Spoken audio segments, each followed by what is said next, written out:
Okay, so to get the new filter ready, you're going to get some good oil.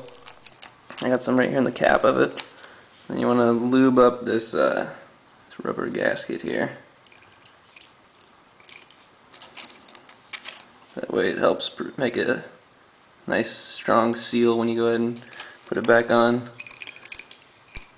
Just get it a little bit wetted up there. And then we're going to slide underneath and put it on real quick. Alright, we're going to go ahead and put the new filter on. You want to start out slow so you don't get the threads jacked up. And then you can speed up a little bit and tighten it down. The manual calls out for 11 to 15 foot-pounds of torque. So if you got the tools to do that, go ahead and do it to those specifications. I don't, so I'm going to go ahead and wing it. Make sure it's on there tight enough, but not too tight. And then we're going to let the rest of the oil still drain out, and then we'll go ahead and put the drain plug on too. Okay, we're going to replace the drain plug, so I'm going to clean this up a little bit. Getting excess that's flowing out. And we're going to go ahead and, similar to the filter, start out slow so you don't screw up the threads. And go ahead and tighten her up. The manual calls out for 22 to 29 feet-pounds of torque, so if you got a torque wrench, go ahead and use that. Me, I'm just going to go ahead and wing it again. Make sure it's on there tight, but not too tight. And that should be good. And then also, if you don't have a torque wrench, but you are replacing the crush washer, you can just kind of make sure that the washer is completely crushed, and that should be a good way to go ahead and measure it as well.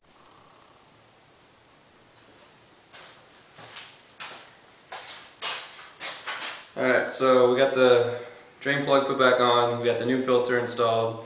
So now we're going to go ahead up in the engine bay and put the new oil in. Calls out for 5 1/8 quart if you're replacing the oil filter and 4 7/8 if you're not. So I mean, usually you're always going to replace the filter, so go ahead and do the 5 1/8. This jug right here is 5 quarts. Got it at Walmart for $28. And then you just had to buy an extra quart, which you'll be able to use for 8 oil changes if you're going to use 1/8 of it each time. So I'll go ahead and fill this up to 5 quarts, and then we'll go ahead and get the other 1/8 out of the other one.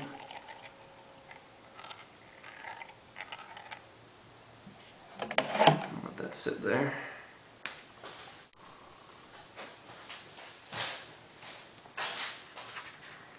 Alright, so our full 5 quarts went ahead and went in. So now we're going to add 1/8 from the old quart.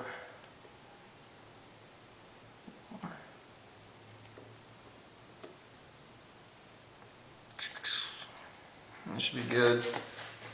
And then, since all your oil's filled up, I'll go ahead and put the cap back on, and we'll go ahead and get it started. Alright, so we got the filter put on, drain plug replaced back on, we got the oil filled up, and we got the cap back on there, but we're not going to be able to get an accurate reading on the dipstick until we start the car and let it run for a little bit. So you can go ahead and get the car started real quick here.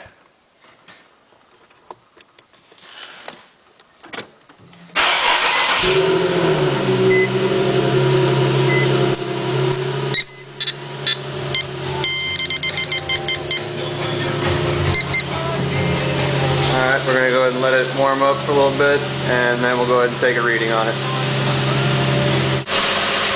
Alright, so the car's been running for a little while. The engine's been warming up and the oil's starting to flow. So now would be a good time to go underneath and make sure you're not leaking any oil anywhere out of either the filter or the plug itself. And as of right now, we're good to go. We got no leaks happening at all, so that's a good sign. So we'll let it go a little bit longer, and then we'll go ahead and take a measure with the dipstick. Alright, got the extra oil put in. Try this again and see what the reading is.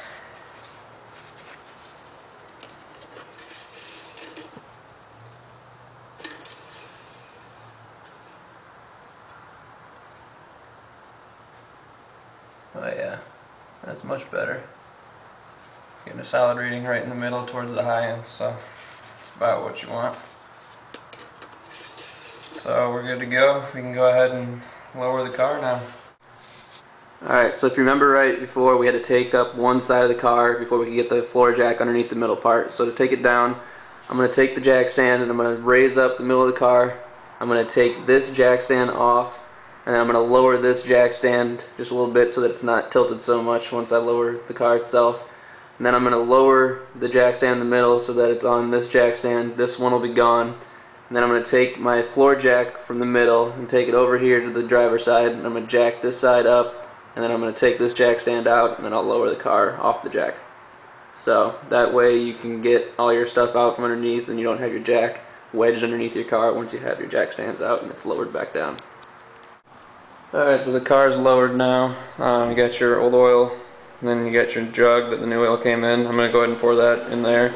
I don't know about every state, but I know around here you're required by law if you sell oil that you have to take old oil back. So I'll take that to AutoZone and dump it in the big bin they have in the back. I'm going to go ahead and show you how to reset your warnings for your oil changing and oil filter change. So you go ahead and press these buttons on the side. This one will bring up all your menus. Go until you get to your settings. Alright, then the circle dot, go down to maintenance, and then enter with the one with the two squares. And you want to go down till you get to engine oil and engine oil filter. Then go down to settings. Then you can change this to however many miles you want. I'm going to go up to, I don't know, 3,500. Be good. It goes up to 18,500 if you were interested at all. And then the left field there will just update as you drive, miles per miles. And then you can go back and you can do the oil filter if you want to, but just setting one will be sufficient enough because you'll have to change out both at the same time anyway. So that's the full oil change of a Infiniti G37. I hope it was helpful. See ya.